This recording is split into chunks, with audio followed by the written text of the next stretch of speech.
Non, moi j'aimerais revenir effectivement sur cette accointance entre le Makhzen et notamment les Émirats.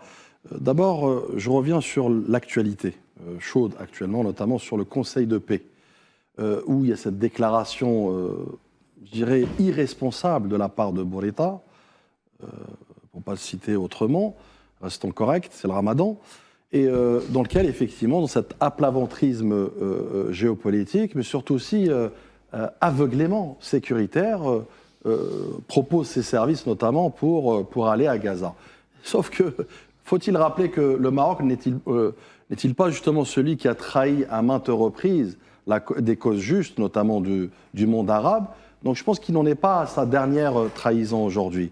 Et d'autre part aussi, peut-être je vais donner un détail assez croustillant, c'est que ce n'est un secret pour personne. Rappelez-vous, ces soldats marocains qui sont partis combattre auprès de l'entité sioniste à Gaza, effectivement, et qui, figurez-vous, ont permis non seulement d'infiltrer, en l'occurrence, le système du Hamas, le système sécuritaire, mais pas que, c'est-à-dire, au-delà de la trahison, ils ont aussi permis la localisation des chefs du Hamas et donc la neutralisation, l'élimination physique, notamment de ces chefs du Hamas et les chefs de résistance, les factions de résistance. Donc on voit bien qu'il y a plus qu'une accointance, c'est une symbiose en matière de projets de déstabilisation, mais de projets aussi d'effacement, notamment de l'identité palestinienne à travers la résistance palestinienne. Donc il est important de rappeler ce point. Un autre point aussi très important, Nouhed, c'est que on retrouve encore une fois ce minuscule empire du mal émirati, là aussi je reviens sur cette collusion,